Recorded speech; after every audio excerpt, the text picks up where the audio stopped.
Esta forma consideraciones, un nuevo programa por Canal 14 a través de la señal de Cablevisión, como lo hacemos semanalmente. Estamos con nuestros invitados. En primer término está con nosotros Darío Macía, que es odontólogo y además secretario general de la Universidad Nacional de Rosario. Los saludamos formalmente. Gracias por estar aquí, Darío. No, gracias a vos, Marcelo, como siempre, por invitarme para poder charlar un poco con vos y con tu audiencia. Bueno, Darío, participaste en las elecciones primarias como precandidato a diputado provincial en la lista que encabezó el diputado radical Juan Carlos Millet, dentro, por supuesto, del Frente Progresista Cívico y Social. ¿Cuál es tu mirada sobre las PASO en nuestra provincia? Bueno, y esto de las sospechas de fraude, ¿no? Las irregularidades que aparentemente hubo en las PASO. No, irregularidades que hay, obviamente, si todavía estamos en un proceso de tener que escrutar cientos de miles de votos, la situación Sí. no es como uno esperaba. Uno anhelaba que este nuevo sistema de las primarias abiertas, simultáneas y obligatorias, que realmente es bueno, pudiera ir creciendo y mejorando a medida que la vayamos ejercitando, pero bueno, lamentablemente esto no ocurrió. Desgraciadamente hay un montón de dudas de lo que ha pasado y nosotros presentamos un proyecto, como bien vos decís, un proyecto que tiene que ver con la educación, por eso se llama Educación para Crecer, un proyecto que, bueno, así como lo encabezaba Juan y todos los otros miembros, la inmensa mayoría somos radicales y no llevábamos en este caso ni candidato ni a gobernador ni a vice porque queríamos participar dentro del espacio de la legislatura a través de lo que nosotros decimos siempre, que el voto legisla, o sea que la gente planteara la posibilidad de que hubiera un proyecto concreto que se pudiera llevar adelante en la legislatura y fundamentalmente de educación. ¿Y por qué de educación? Porque la inmensa mayoría también de lo que la integramos tenemos que ver con la universidad, con la Facultad de Odontología en este caso y con muchísimas cuestiones de la historia que tiene que ver en este espacio de educación. Hasta el momento, según los votos que han sido escrutados, no estaríamos ingresando con la posibilidad de tener un legislador en la Cámara, lo que no significa que vamos a dejar de seguir trabajando en el proyecto de educación porque realmente creemos, insistimos, que los proyectos sociales como la educación se deben trabajar y esto la sociedad lo tiene que tener. No es un proyecto a corto plazo, es un proyecto a largo plazo. Tal vez esto dificulta para que la gente lo entienda de por qué aportar al futuro. Nosotros entendemos que debemos aportar al futuro porque el futuro tiene que ver no solamente con nosotros, sino con nuestros hijos, nuestros nietos y las generaciones futuras. Y ninguna duda tenemos que si la educación se restablece en manos de la sociedad, seguramente tendremos un montón de mejoras, a diferencia de como estamos viviendo hoy, que realmente hay algunas cosas que nos generan muchísima preocupación. Podríamos hablar de inseguridad y de un montón de cuestiones que están tan candentes y tan permanentes en el día a día para nosotros. Ahora, Darío, ¿qué te viene a la mente cuando escuchás esto de que hay sospechas de fraude en un acto eleccionario? Decíamos días pasados, en algunos sectores de esta provincia, de esta ciudad, de este país, a veces pasás el dedo y sale mugre. Yo digo, ¿qué te viene a prima facie? ¿Qué es lo que te viene? ¿Qué es lo que podés expresar de acuerdo a esto, ¿no? O sea, sobre un total de 7.626 mesas en todo el territorio provincial, denuncian unas 807 mesas no informadas en el conteo provisorio. Lo primero que me significa es dolor. Yo tengo la suerte de ser un universitario que comencé allá por el 84 a conocer la universidad y la democracia. Y empecé no solamente a conocerla, sino a quererla y a amarla y a permanentemente trabajarla, porque creo que la democracia es el sistema que nos permite desarrollarnos para el futuro. Entonces, estas situaciones nos empañan, estas situaciones nos hacen daño, pero seguramente lo que tenemos que hacer es seguir trabajando para adelante para que esto se pueda mejorar y no nos pueda suceder más adelante y fundamentalmente, ¿por qué hay que trabajar, Marcelo? Para que la gente recupere la confianza en el acto electoral, recupere la confianza en la política, recupere el hecho del valor de lo que significa ir a votar para elegir a quien ellos crean conveniente en los espacios tanto ejecutivo, legislativo, que después impacta también en lo que tiene que ver con la justicia. ¿Por qué crees, Darío Macía, que al diputado Millet no le alcanzó para ser reelegido en su cargo? En este caso, ¿hay alguna autocrítica? Mira, primero, o sea, no es que no le alcanza a Juan Carlos, sino que no nos alcanza a ninguno lo que integramos la lista. La lista tiene que ver con un contenido de más de una persona y realmente tiene que ver también con los alcances de hasta donde vos podés llegar y con lo que tiene que ver con las posibilidades estructurales que tenemos. Nosotros somos una lista que nos manejamos en forma individual para recorrer la provincia de punta a punta, todo su ancho, en cada ciudad, en cada lugar que pudimos alcanzar. Es cierto, competimos en un espacio donde vos por un lado tenés el primer candidato a una lista, que es el gobernador de la provincia y el vicegobernador, y por otro lado lo tenés a Rubén Giustiniani como senador. O sea, la competencia en ese sentido también tiene que ver con las posibilidades que teníamos. Esperemos el resultado final. ¿A qué le atribuís este crecimiento en Rosario, en la provincia de Santa Fe, del PRO? Es decir, muchos dicen, bueno, del CEL, y por otro lado, Anita Martínez en Rosario. ¿Cuál es Mira, yo creo que hay algunos efectos que tienen que ver, o sea, el crecimiento del PRO no es de hoy, ya la elección anterior hizo una muy buena elección. Hoy tienen un candidato a nivel nacional que va de candidato a presidente, que también acompaña, que también arrastra, que también ha tenido mucha presencia en Rosario. Porque, bueno, más allá que ahora tengan el inicio de las primarias en Provincia de Buenos Aires, hasta el momento estuvo acompañando y participando. Y por otro lado, tiene que ver también con que la gente tal vez no esté del todo contenta con las gestiones que hay, con los partidos tradicionales que veníamos o que vienen gobernando la provincia de Santa Fe, y está buscando una alternativa. Entienden que la alternativa puede ser el PRO. Cada uno se hace cargo de lo que entiende y de lo que vota, porque esto también después hay que hacerse cargo de lo que se legisla. ¿Sos de origen radical? Soy radical, de toda la vida. ¿Por qué el radicalismo, y muchos radicales se preguntan esto, ¿no?, tiene que ir aliado a otras fuerzas políticas, cuando hay algunos que cuestionan este tema? No, nosotros planteamos que vamos a seguir en el espacio que estamos solos, trabajando de esta manera, y hay distintos criterios con respecto a construir alianzas. Hay gente que entiende que tiene que aliar con el PRO, otros que están aliados o que participamos del Frente Progresista Cívico y Social, como radicales que somos, otros están teniendo otra tendencia hacia otros partidos. Bueno, esta cuestión de la múltiple posibilidad partidaria que genera el radicalismo tiene que ver con situaciones, inclusive de los dirigentes que toman esa decisión. Bien, ahí planteaba días pasados, las críticas también iban sobre Jorge Boazo y el actual vicegobernador Jorge Gen, porque decía Barleta, ¿no? Festejan, se fueron a otro partido. Es una decisión personal y tienen que sentirlo ellos y hacerse cargo de las decisiones que toman. Yo realmente lo lamento, siempre entiendo que es mejor tratar de discutir dentro de la Unión Cívica Radical y recrear esos viejos conceptos con respecto a cómo nos dejó enseñanzas Alfonsín. Alfonsín decía en su momento, si la sociedad se va hacia la derecha, el radicalismo deberá acostumbrarse a perder más de una elección. Nosotros no tenemos ningún tipo de inconveniente de asumir que en este caso a lo mejor no llegamos, pero que vamos a seguir trabajando en la construcción que hace más de 30 años venimos haciendo en el mismo espacio.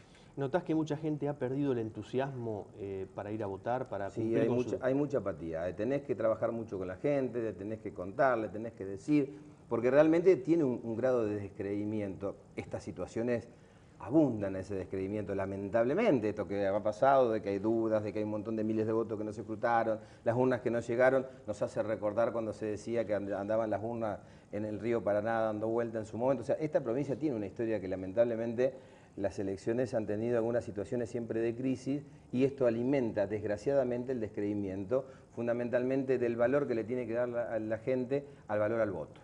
Hubo gente bastante desinformada de todo el acto eleccionario. Hubo gente, inclusive, presidentes de mesa que me han dicho, en distintos lugares, han ido a votar y no sabían qué votar, qué categorías, no sabían por qué eran 5 o 6 boletas, 5 boletas, o sea, ¿por qué? Preguntaban por qué a la gente que estaba, al presidente de mesa. Yo digo, ¿esto es culpa de los medios de comunicación, del periodismo que no informa, o también es el desinterés de la gente por no interiorizarse de un acto eleccionario? No, yo creo que tenemos que asumir la responsabilidad desde aquellos que estamos en los espacios que gestionamos y que trabajamos y volver a recrear alguna discusión que nos hace falta, por ejemplo, con lo que tiene que ver con la formación cívica. Sería muy importante que previo a todo este tipo de elecciones nosotros pudiéramos tener un desarrollo de información para la gente de distintas maneras, a través del periodismo, a través de las cuestiones presenciales, a través de inclusive todo marco de información para que le llegue esa información. Porque es cierto, uno llegaba al lugar, había 5 boletas, algunas le hicieron que fuera más grande, otras que eran más chicas, y hasta una cuestión contradictoria. A veces las más chicas eran las que más candidatos llevaban, parece que los candidatos tenían que estar más chiquitos de lo normal. O sea, me parece que lo que tenemos que generar es un trabajo de formación cívica, tanto para aquellos que van a votar como aquellos que son los responsables de la votación. Los responsables de la votación son aquellos que llevan adelante el proceso de gestión donde se van a renovar la categoría que fuera, la gobernación, la intendencia, el concejal, el diputado, el senador. Hay que formar a la gente cívicamente porque, insisto, el sistema no es malo, lo que hay que buscarle son las mejoras para que nos integremos mejor con la gente, para que la gente sepa lo importante de votar y que a través de su voto, insisto, repito, reitero, a través del voto legisla. Darío, te traslado al ámbito académico. Sí, señor. Días pasados hubo elecciones en las distintas facultades de Rosario. ¿Cuáles fueron los resultados, en odontología, por supuesto, respecto a elecciones estudiantiles del Centro de Estudiantes y también de las elecciones de consejeros estudiantiles? Sí, hubo elección de todos los claustros. Sí. Cada periodo cuaternario nosotros tenemos elecciones de docentes, de graduados, de no docentes, Sí. de estudiantes y de centro de estudiantes. En el caso nuestro en la facultad, hace ya más de 20 años tenemos un espacio que integramos un montón de personas, de docentes, de estudiantes, demás, que se llama GIO, que es Grupo Independiente de Odontología. En el caso de los graduados tuvimos la suerte de todos aquellos que están empadronados, el 100% de ellos acompañarnos. En el caso de los no docentes hubo 3 personas solamente que no acompañaron la lista que presentó el gremio de la universidad, que es APUR. En el caso de los estudiantes nos pasó algo similar, de casi 900 personas, solamente 10, 12 personas no acompañaron el proyecto. Y en el caso de docente, que es el claustro que integró ahora, del total de gente que votó, que fueron casi 250 personas, una sola persona no nos acompañó. Bien, y respecto a los votos en blanco, en comparación con otras elecciones. No, ¿cómo? fue infinitamente mejor. Vos imaginate que en la parte estudiantil se obtuvo el 99,3% de votos positivos. O sea, la verdad que el refrendar y el acompañar de la gente tiene que ver a lo mejor con una presencia permanente que tenemos en la facultad, con un desarrollo permanente, con estar en cada una de las situaciones, con los errores que se pueden cometer, pero con la dinámica que le podemos poner a la institución. Bien, por otra parte, estás proponiendo donar libros a las cárceles. Sí. ¿Cómo es esa modalidad? La modalidad tiene que ver con el proyecto de Educación para Crecer. Nosotros hemos generado a través de una propuesta una biblioteca que tiene que ver también con la Rayuela y estamos juntando libros, empezamos a juntar libros, ya tenemos una muy buena cantidad y entendemos 2 cuestiones. La necesidad de que la provincia adhiera al proyecto nacional que tiene que ver con la educación en las cárceles, porque esta provincia todavía no adhirió, y empezar a trabajarlo con la posibilidad de donar y alcanzar libros. Empezaríamos por Coronda, como para darte un ejemplo puntual, y llegar para armar bibliotecas, para aquellos que están recluidos de la libertad puedan acceder a bibliografía, puedan formarse, porque vamos a seguir sosteniendo, más allá del resultado electoral, que la educación es un bien social y lo tenemos que trabajar. Este año se llevó a cabo un evento conjunto entre la Facultad de Odontología y el CUDAIO. ¿Cuáles son los pormenores de ese acuerdo? El acuerdo tiene que ver mucho con un concepto histórico que trabajamos en la facultad con el tema de donación de órganos. Tuvimos que ver fundamentalmente con un reconocimiento que hemos hecho a Trivisono por el hecho de lo que tiene que ver con su vida, con su lucha y demás, y también nos animamos a hacer una propuesta que estamos trabajando y llevando adelante, donde vamos a hacer una cátedra abierta con respecto a la donación de órganos, porque para nosotros trabajar la donación de órganos significa trabajar la vida, trabajar la donación de vida. Y realmente estamos muy motivados, muy convencidos de esto, inclusive un dato para agregarte. Nosotros tenemos la suerte de hoy tener el decano en ejercicio hasta el 19 de mayo, que es Guillermo Franchella, que ha recibido un riñón hace 2 años a esta parte. Y también esto también nos mejora la posibilidad de trabajar, porque tenemos la posibilidad de tener una persona que está integrada a esta y la importancia que le da a la sociedad a la vez que podamos informarlo, porque por ahí es un tema un poco complejo, pero a medida que la gente le informás, más se suma. Es importante destacar, para que, informar también a los televidentes, nosotros hablamos de CUDAIO. CUDAIO es el Centro Único de Donación, Ablación e Implante de Órganos de la provincia de Santa Fe, por supuesto.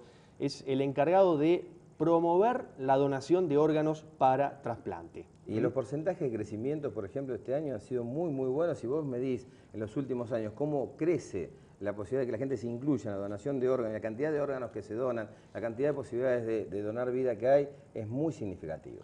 Bueno, días pasados se colocó en la Facultad de Odontología una placa que tiene impresos los nombres de los desaparecidos durante la última dictadura militar. Alumnos también, exalumnos, alumnos de la Facultad de Odontología. ¿Cómo se llevó a cabo eso?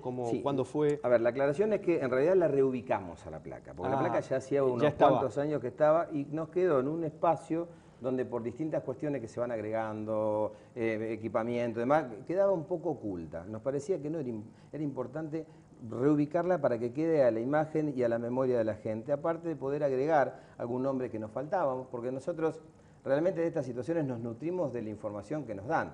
No te olvides que los registros que podemos tener son de nuestros alumnos, de nuestros docentes, a nivel de lo que hacen en la facultad, todo lo que pasa por fuera, y esta situación es tan lamentable como fue la dictadura militar y los desaparecidos, no tenemos la información en tanto en cuanto nos la hagan llegar. A medida que nos la hacen llegar, los incluimos y fundamentalmente quisimos reubicarla, incluir personas que nos están faltando. Es más, ahora tenemos que incluir alguno más porque nos llegó más información, pero también marcar un hecho contundente que tuvo que ver con el nunca más. Entonces plantear también en la placa el nunca más como un hecho fundamental de la memoria y que todos aquellos que, más allá de que pasen los años, no nos olvidemos de la historia y fundamentalmente que no nos olvidemos de la historia para que no se repita. Esto es lo importante, porque a veces en este descreimiento que a veces hablamos antes de la democracia, la gente confunde y empieza a decir cosas que realmente creo que no las piensa del todo bien, pero hasta como que quiere volver a época pasada que realmente ni siquiera hay que evaluarlo en la posibilidad de que para la sociedad viva nuevamente esa situación tan trágica como fue la dictadura militar. Es increíble, ¿no?, que haya pensamientos así todavía, ¿no? Pero eso creo que surge, Darío, cuando hay un hecho de inseguridad,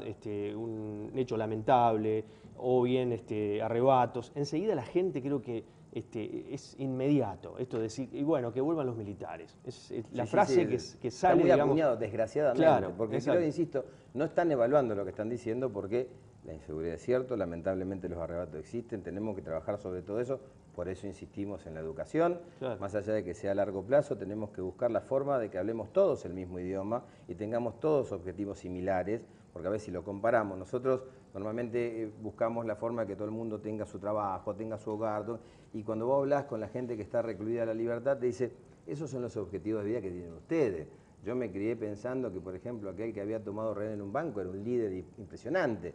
Mi intención de vida, te dicen, era a lo mejor robar un blindado. O sea, tenemos cuestiones de vida, de conceptos de vida, de conceptos de formación totalmente antagónicos y tenemos que buscar la brecha de cómo se acorta y la mejor forma de acortarla es con educación. Cuando esto pasa, por ejemplo, en la reincidencia que hay en algunas penitenciarías del 35%, baja el 5%. No desaparece, pero baja significativamente. Y creo que a medida que se vaya trabajando con el tiempo, esto tiene que mejorar. La placa fue colocada a metros del ingreso a la Facultad de Odontología. Prácticamente cuando entras por el pasillo de entrada, cuando vas a subir al primer piso la ves directamente y queremos que eso la gente la pueda ver de forma permanente. Bueno, ¿y cuáles son las ambiciones de Darío Macía en adelante? Trabajar. A mí me gusta mucho trabajar. Es más, hace algunos días cuando empezábamos a pensar lo que va a suceder, de acá a unos días cuando el 1 de mayo festejemos el Día del Trabajador, me preguntaban, ¿y vos qué pensás, Darío? A mí me gusta trabajar. Yo creo que es importante trabajar, es importante generar la posibilidad de hacer cosas. A veces no nos salen bien, a veces un poquito mejor, pero la dinámica del trabajo que vos podés generar en la gestión y en la institución es muy gratificante. ¿Por qué? Porque son cuestiones que se pueden concretar. Podríamos hablar de las obras de la facultad, del equipamiento de la facultad, de los graduados que tenemos, de los pacientes que tenemos, de la comunidad que se acerca. Eso es muy gratificante y no hay mejor cosa para la persona, creo yo, para el ser humano que trabajar, que no estar con muchos tiempos ociosos, porque eso no es un buen consejero. Entonces creo que el trabajo nos acompaña, nos contiene, nos mejora. Darío Macía fue 2 veces decano de la Facultad de Odontología. Yo fui electo en el 98 y reelecto después. Bien, está ligado a Juan Carlos Millet. La pregunta es esto de, bueno, el decanato, si volver al decanato, si se va a continuar con Millet y que además si va a continuar ligado a la política y piensa presentarse en alguna otra elección. Todo sí, no tengo ninguna duda de seguir trabajando con quien es mi referente y es más, la persona que siempre creyó en mí. Yo conozco a Juan Carlos Millet desde la época de la normalización de la Facultad de Odontología, porque yo entraba y él era el decano que tenía la posibilidad de normalizar la facultad, fue el primer decano electo democráticamente y fue el primer rector electo democráticamente en este periodo de esta universidad. Y aparte tengo la posibilidad, la factibilidad de contar con su amistad. Aparte de lo político, aparte de la institucionalidad, aparte de todo, tenemos una relación personal que nunca se va a resquebrajar más allá de un resultado electoral. La institución, seguir en la facultad y gestionando, no tenemos ninguna duda, planteamos este proyecto para continuar lo que venimos haciendo desde el momento que entramos a la facultad o desde el 98 cuando comenzamos con la gestión. Lo que no quita que sigamos también trabajando en la parte de la política legislativa, porque me parece que vamos a seguir profundizando el hecho de difundir la educación con más educación y porque aparte creemos importante. que a la legislatura podamos llevar y alcanzar objetivos en común e inclusive sumar fuertemente la universidad dentro del espacio legislativo.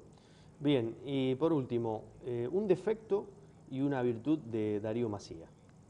Creo que puede ser el mismo. El defecto a lo mejor que a veces uno es muy confiado, pero la virtud es que me gusta hacerlo. A mí me gusta confiar en la gente, me gusta trabajar con la gente y me parece que es importante. A veces las situaciones no son como uno cree, pero es importante seguir creyendo, seguir trabajando y seguir fundamentalmente entendiendo las posibilidades que nos da la gente para estar en estos espacios con la mayor humildad posible, que no es lo que nunca se debe perder en la gestión de la política, porque a mí me gusta hacer política, porque yo me considero que soy un político, porque la política es tomar decisiones. Mientras podamos seguir tomando decisiones que beneficien a la gente, es lo mejor que te puede pasar. Y además ser reconocido, ¿no? Eso es importante. Yo tengo la suerte de que la gente es muy agradecida y le devuelvo este agradecimiento intentando todos los días trabajar y trabajar. Y además con honestidad, porque hoy aparentemente, y los hechos están a la vista, parece que escasean los honestos en la República Argentina. Entonces, cuando ve una persona trabajadora y además honesta, porque hay muchos que trabajan y no son honestos, eso hay que destacarlo, eso es doblemente importante. No, yo creo que hay mucha gente honesta. Lo que pasa es que, bueno, lamentablemente a veces se destaca mucho más las cosas que no salen bien que las que salen bien. A veces vos decís, en los medios periodísticos sale lamentablemente un bebé que no nació vivo y no los miles que nacen vivos.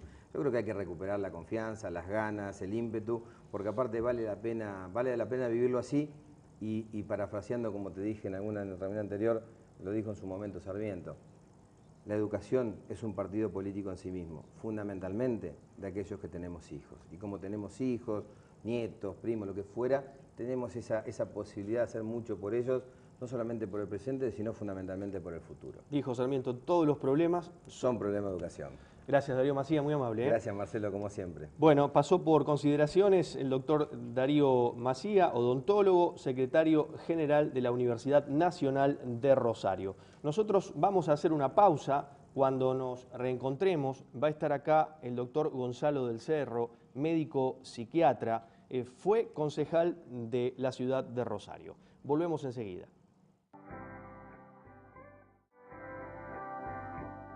Bueno, muy bien, seguimos en consideraciones, segunda parte del programa.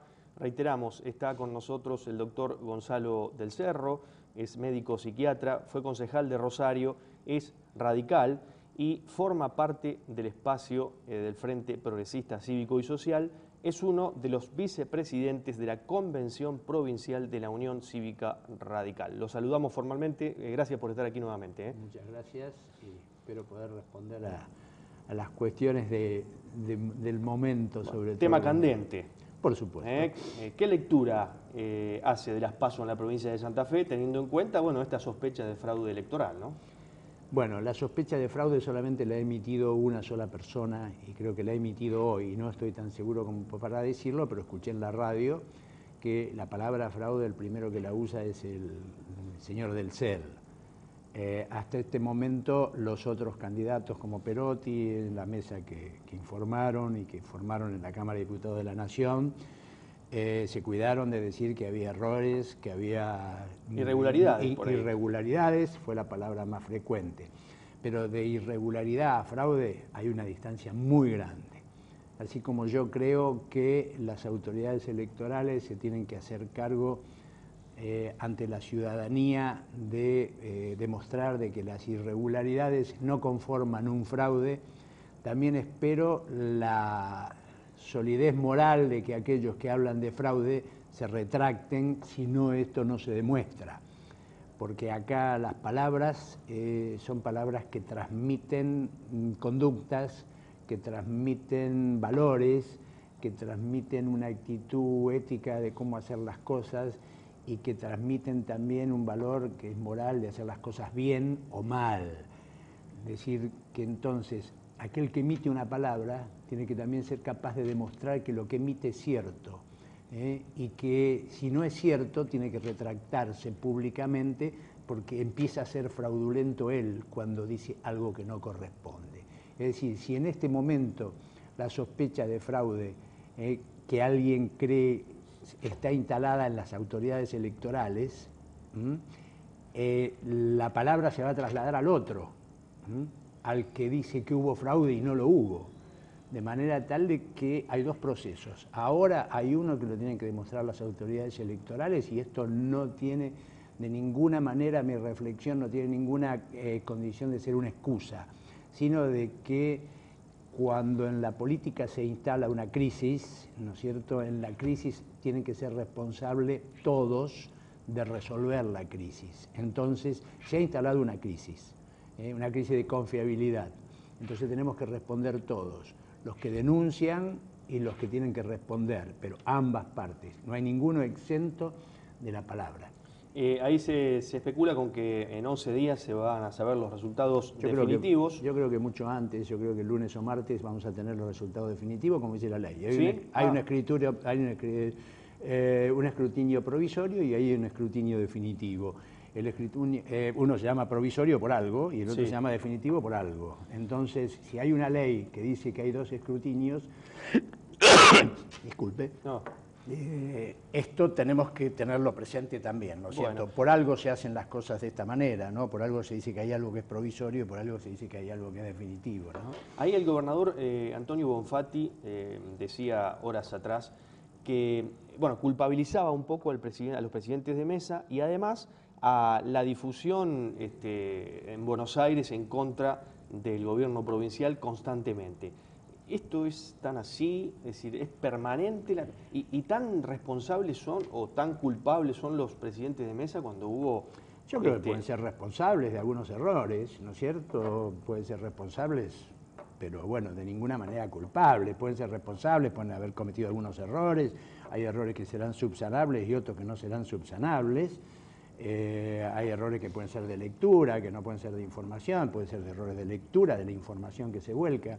De manera tal de que yo no usaría la palabra culpables, ¿no? Porque, bueno, está muy cercana también a la palabra fraude. Yo creo que puede haber errores, ¿no?, de gente que no tiene la experiencia concreta en la confección de las actas, en la confección de los telegramas, en la lectura de los números, en fin, puede haber un montón de errores, sin dejar de creer que si hay un escrutinio provisorio y uno definitivo, uno provisorio que está hecho por gente que no tiene un entrenamiento y que no tiene un control de todos los partidos, y otro definitivo en el cual hay control de todos los partidos, es porque hay suficiente experiencia con muchos sistemas electorales y a lo largo de muchos años donde han ocurrido episodios de este tipo como para que estemos al tanto de que pueden ocurrir y de que pueden volver a ocurrir.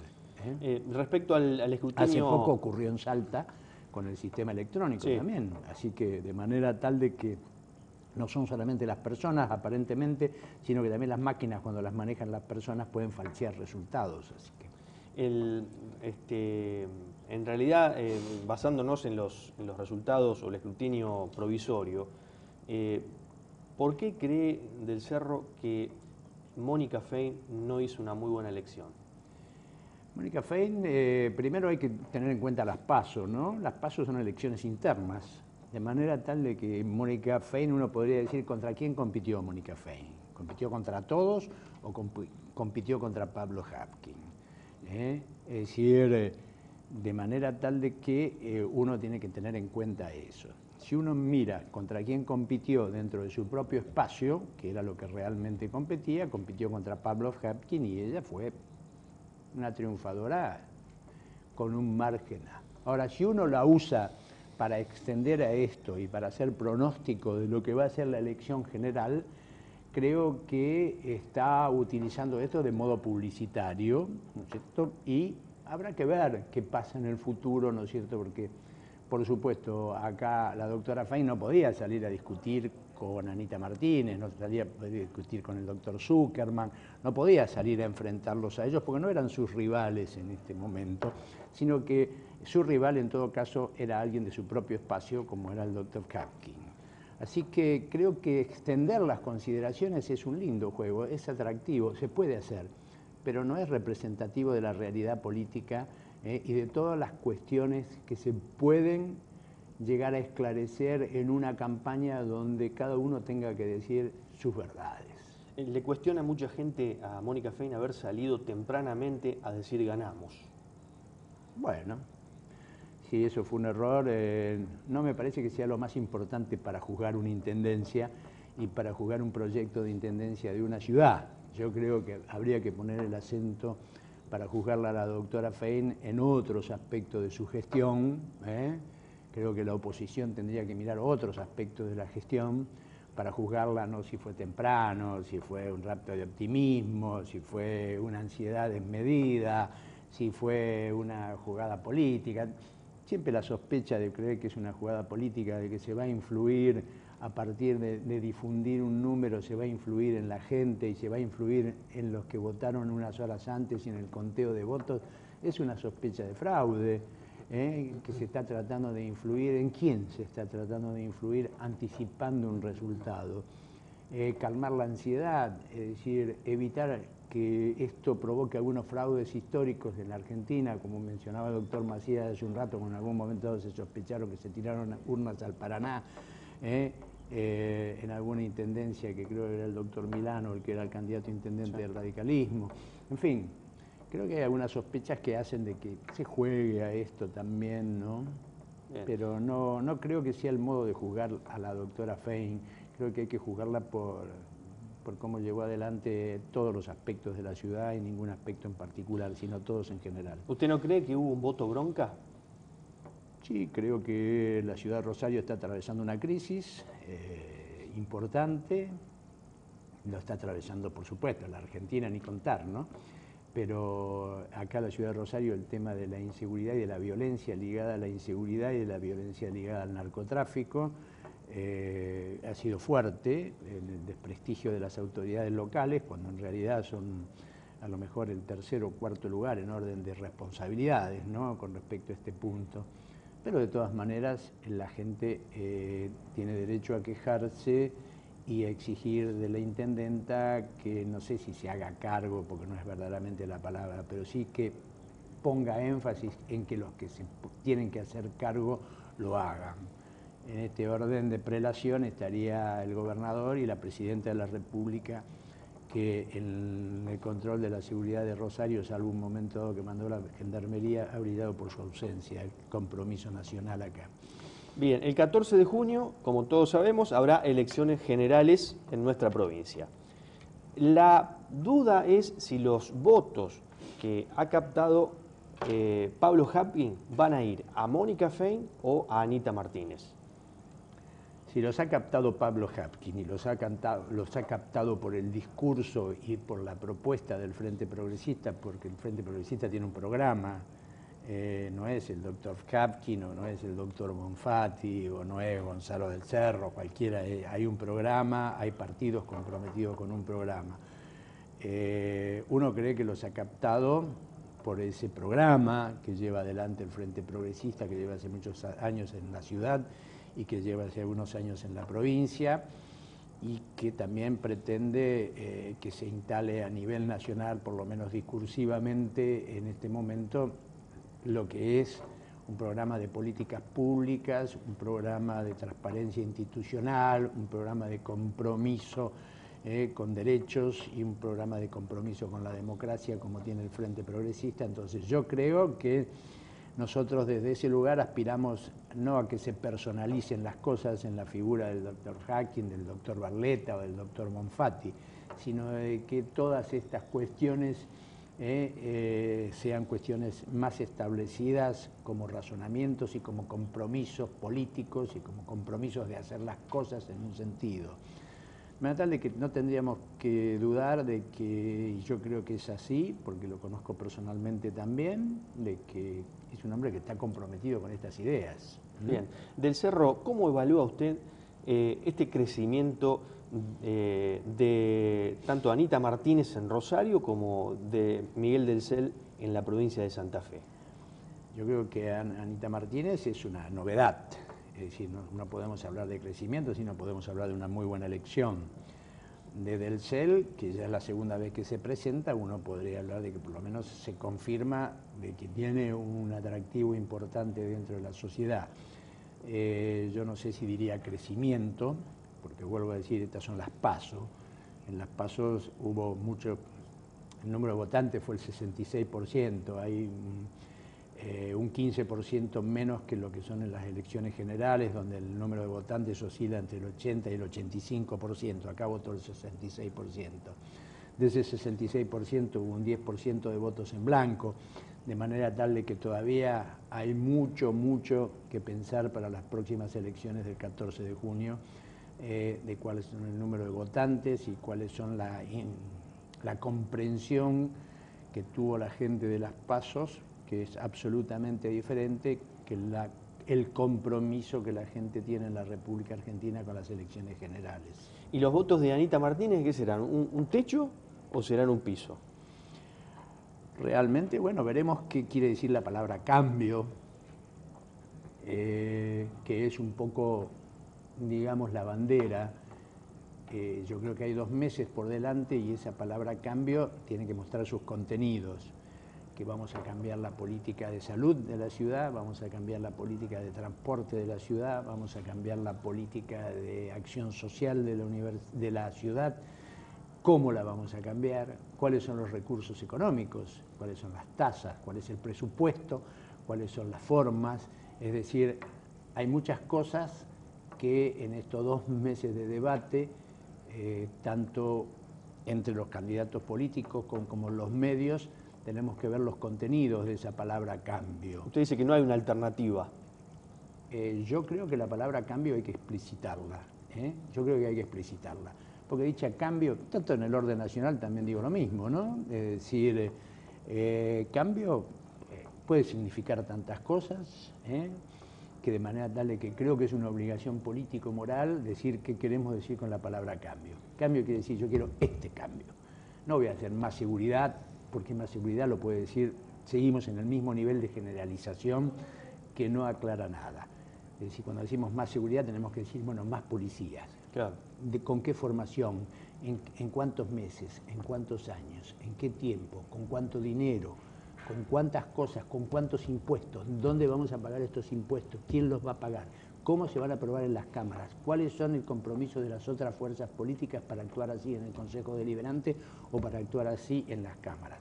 Pues yo puedo decir, bueno, vamos a poner el transporte nocturno como necesitan muchos barrios y como se necesita mucha gente que entra a trabajar a las 6 de la mañana y que a lo mejor tiene que estar a las 5 de la mañana en una esquina, pero bueno, tengo que saber que ese transporte público lo tengo que comprar, lo tengo que hacer funcionar y tengo que hacer con esto un subsidio, porque la ciudad no soporta aumentos del transporte. Está visto en las discusiones de los últimos 15 años que cuando hay un aumento de boletos se sacude toda la estructura institucional de la ciudad.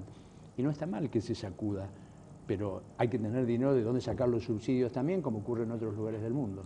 ¿Y en qué debe cambiar para usted el Frente Progresista Cívico y Social? ¿Debe haber alguna autocrítica? La hay, por supuesto que la hay, es permanente, por lo menos de parte de los radicales, no acostumbramos a callarnos mucho, ni acostumbramos a ser obedientes, ni tampoco a seguir mansamente por atrás de las cosas, de manera tal de que hay muchas cosas que estamos de acuerdo y en algunas en desacuerdo. Yo creo que hay que profundizar y seguir extendiendo a toda la provincia los programas de salud, los programas importantes que hay de agua potable, los programas importantes que hay de caminos, hay que mejorar más en caminos. La ciudad y la provincia están cerca de los puertos, entonces somos un lugar donde transitan camiones de todo el país, ¿no? Y los camiones, las rutas donde se rompen es acá, de manera tal, y los accesos a los puertos son provinciales. Bueno, en fin, creo que hay algunas cuestiones que lógicamente hay que poner más énfasis, hay que poner más, digamos, más recursos, si la situación económica nacional lo permite, de poder ampliar las cargas impositivas y de poder ampliar las colaboraciones, porque los dineros públicos no se generan con el banco, las provincias no tienen banco central como para emitir dinero, ¿no? Por lo menos fuera de las épocas de crisis, como en algún momento dado hubo bonos provinciales, en la provincia de Santa Fe no los hubo, pero... Bueno, y en el ámbito provincial, lo traslado, estamos hablando de Rosario, pero me interesa también el ámbito provincial, ¿qué debe o qué deberá replantearse Miguel Lifchit para ser el sucesor, en definitiva, de Antonio Bonfatti? Miguel Lifchit tiene un programa, como yo decía antes, tiene un programa del Frente Progresista. En ese programa, por ejemplo, es muy importante el rol de la educación, ¿no es cierto? Es muy importante el rol de la asistencia social, es muy importante el rol de la inclusión a través de la asistencia social, como colaboración en función de la inseguridad. Sabemos que hay un déficit importante de viviendas, las viviendas necesitan recursos que si no hay un apoyo nacional, que en estos años no lo hubo de nada, es muy difícil de avanzar en eso, pero para que haya dignidad tiene que haber trabajo, tiene que haber vivienda, tiene que haber educación, tiene que haber salud. Eso es una vida digna y esos son 4 o 5 objetivos que son interminables. De manera tal de que si Miguel Lifshitz sigue esos 4 o 5 ejes, va a estar cumpliendo con los objetivos del Frente Progresista, que es llevarle dignidad a la gente en esos 4 o 5 escenarios muy importantes que la sociedad argentina necesita desarrollar. Lógicamente que uno podría aspirar a muchas cosas más, pero sabiendo de que esas cuestiones son prioritarias. Bien, ¿y cómo se explica del Cerro el caudal de votos de Antonio Bonfatti como candidato a diputado provincial, teniendo en cuenta que por ahí recibe cuestionamientos tanto Bonfatti como el ministro de Seguridad Raúl Lamberto porque no pueden bajar los delitos, no puede bajar los índices de inseguridad en la provincia de Santa Fe? ¿Cómo se explica la cantidad de votos, ¿no?, a Bonfatti? Sí, cuando decimos la provincia de Santa Fe, las estadísticas marcan la provincia de Santa Fe. Si uno discriminara, vería que son más en la ciudad de Santa Fe y en la ciudad de Rosario, que no es toda la provincia de Santa Fe donde hay delito violento, que el delito violento está más radicado en la ciudad de Rosario y que está más radicado en la ciudad de Santa Fe, como ocurre en general en todos los países del mundo, las grandes urbes, aquellas donde hay sectores muy empobrecidos y sectores marginales que son, digamos, pueden ser presa de algunos agentes del narcotráfico precisamente por la debilidad cultural y la debilidad económica que algunos sectores tienen. Funes y Villa Gonor Galvez también están Villa Gonor Galvez yo preferentemente. acostumbro a decir que en el año 1986 hicimos una encuesta en Villa Gobernador Galvez, cuando nuestro candidato a gobernador iba a ser el doctor Cáceres. Hubo una encuesta hecha por la Universidad Nacional de Rosario y ya en 1986 los índices de violencia que había en Villa Gobernador Galvez eran muy destacados con respecto al resto de la provincia. Nosotros en Villa Gobernador Galvez siempre perdíamos por muchos votos, los radicales, por eso hicimos ese estudio para ver cuáles eran los inconvenientes, las razones. Claro. Y realmente había una violencia, ya había violencia policial, había violencia familiar, había fenómenos de alcoholismo, había fenómenos de trata. No estaba el fenómeno del narcotráfico como está instalado ahora. En Funes era un lugar de descanso de las familias ricas rosarinas, eso ya dejó de ser así. Funes ahora tiene otra estructura demográfica, tiene otra estructura cultural, tiene otros fenómenos, y más que Funes, sobre todo su vecino tan cercano y casi pegado que es Roldán, que sí ya tenía algunas cuestiones de inmigración interna muy fuertes. Si usted conoce la comunidad de Roldán, le dicen los chaqueños y los no chaqueños. Es decir, esta es una cuestión de porque fue una zona inmigratoria, porque tenía, digamos, no sé si más tierras fiscales o porque tenía más baratos sus terrenos, o porque hubo intendencias que favorecieron la inmigración, en fin, que aceptaron la inmigración de mejor manera. No tengo una claridad conceptual como para decir cuál fue la razón por la cual Roldán fue una zona más inmigratoria que otras de acá. Bien, del Cerro, días pasados estuvo aquí también Héctor Caballero, candidato también a diputado provincial, y le hacía la misma pregunta: ¿por qué cuesta tanto en Rosario, en la provincia de Santa Fe, y si quiere a nivel nacional, que haya debates entre los candidatos? Bueno, a ver, los debates en todos lados son debates bastante pautados, ¿no? Son bastante pautados, de manera tal de que el término debate es un término que a lo mejor no da cuenta de todo el fenómeno, pero no forma parte de la cultura política argentina, forma parte de una cultura política norteamericana y ni siquiera europea. Yo creo que es buena, pero necesitamos desarrollarla con muchos acuerdos previos entre el periodismo, la calidad de las preguntas, los tiempos de las respuestas, en fin, y la época precisa en la cual se va a hacer el debate, ¿no? Yo creo que por sobre todas las cosas, los temas a debatir es un punto, y las preguntas que se hagan sobre esos temas también es un punto muy importante, de manera tal de que creo que hay que hacer todo un esfuerzo también de los medios de comunicación y del periodismo, como para que se instale cierta confianza, ¿no? Entre los candidatos, de que se le van a formular preguntas y se le van a dar los tiempos necesarios y se va a dar el uso de ese debate en forma ecuánime a todos los candidatos, como para que haya un igualitarismo en las respuestas, ¿no? Creo que son algunos puntos de vista a tener en cuenta como para que esa conducta se vaya instalando.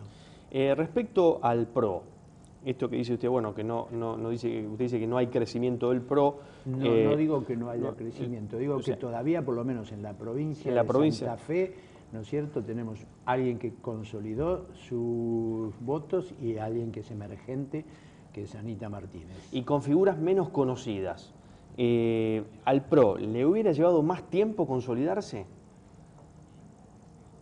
Ninguna duda que uno tendría que pensar por qué eligieron ellos esto, ¿no? Porque también lo hizo el justicialismo en su momento con Palito Ortega en Tucumán. Lo hizo con Scioli en Buenos Aires, son los dos fenómenos, lo hizo con Reutemann en la provincia de Santa Fe, de manera tal de que siempre eligieron algunas figuras del deporte o algunas figuras del espectáculo, y la Argentina no es para nada, digamos, la que inicia esta cuestión de la política con gente del espectáculo, sino que se inicia mucho más tempranamente, en la década del 70 y el 80 en Estados Unidos, con Ronald Reagan, con Schwarzenegger en California, con la Cicciolina en Italia, con Berlusconi en Italia, de manera tal de que no es una novedad, porque si hay algo que no tienen las sociedades modernas y las sociedades de masa, es un conocimiento íntimo de ellos, de las personas, de la responsabilidad de las personas, y la televisión y el espectáculo ayuda mucho en ese sentido a ser conocido. De manera tal de que por eso los partidos políticos eligen a los candidatos de esa manera, porque consiguen rápidamente instalarse en la opinión pública y sacar un fruto de la opinión pública. Después, si eso va a ser útil a la sociedad, es siempre una cosa que vamos a ver en el futuro, ¿no? Si tienen las capacidades, si tienen las potencialidades o las virtudes para las que se proponen, o las responsabilidades por sobre todas las cosas, ¿no? Porque acá es un tema de responsabilidad pública. Ahí Reutemann ha dicho que aquellos que no quieren o que están en contra de que haya figuras conocidas en los partidos políticos, que reformen la Constitución provincial, ¿no? No, yo creo que la Constitución provincial tiene un régimen igualitario tan amplio que de ninguna manera podríamos plantear una exclusión de ese tipo, ¿no es cierto? La Constitución, si algo que permite, es el igualitarismo político, y por algo que tenemos que luchar los argentinos es por la igualdad política, antes que otras igualdades. Nosotros los radicales en ese tema vamos a seguir peleando, porque creemos que la igualdad política está en riesgo en la Argentina, está en riesgo de exclusiones en el orden nacional, por algunas cuestiones nacionales que no la hemos hablado, pero que son importantes de señalar, como los avances en la Corte, los avances en la justicia, son todos temas que ponen en riesgo la igualdad política. No nos preocupa que haya gente del espectáculo en la carrera política. Nos preocupa de que la gente pueda aclarar los términos que se utilizan en la política, la idea de cambio o la idea de renovación o la idea de seguridad. Yo dije hace poco que en la provincia de Santa Fe íbamos a exportar corajudos, porque todo el mundo tenía coraje para vencer el narcotráfico. podemos mandar a México y a Colombia y a algunos lados, algunos cuando no salgan candidatos. Del Cerro, ya cerramos el programa, pero no quiero dejar de mencionar el triunfo de la UCR en Mendoza, que le ganó al kirchnerismo. El 21 de junio próximo, las elecciones generales en Mendoza. ¿Usted cree que es imposible que el radicalismo pierda en esa provincia? El radicalismo venía teniendo una intendencia fantástica de un viejo militante que era Víctor Fayad, que falleció hace poco, que fue el intendente de la ciudad de Mendoza. Fue brillante la actividad, de manera tal de que no es simplemente un fenómeno publicitario o un fenómeno de alianzas, es un fenómeno de gobierno que está sentado sobre una muy buena intendencia en la ciudad de Mendoza y en Godoy Cruz y en algunas otras como la senadora Laura Montero de la zona de San Rafael, ¿no es cierto? Es decir, que tenía muy buenos candidatos. Del Cerro, muchas gracias, muy gracias amable. Bueno, esto ha sido todo por hoy. Nos reencontramos, Dios mediante, la próxima semana. Han sido muy amables.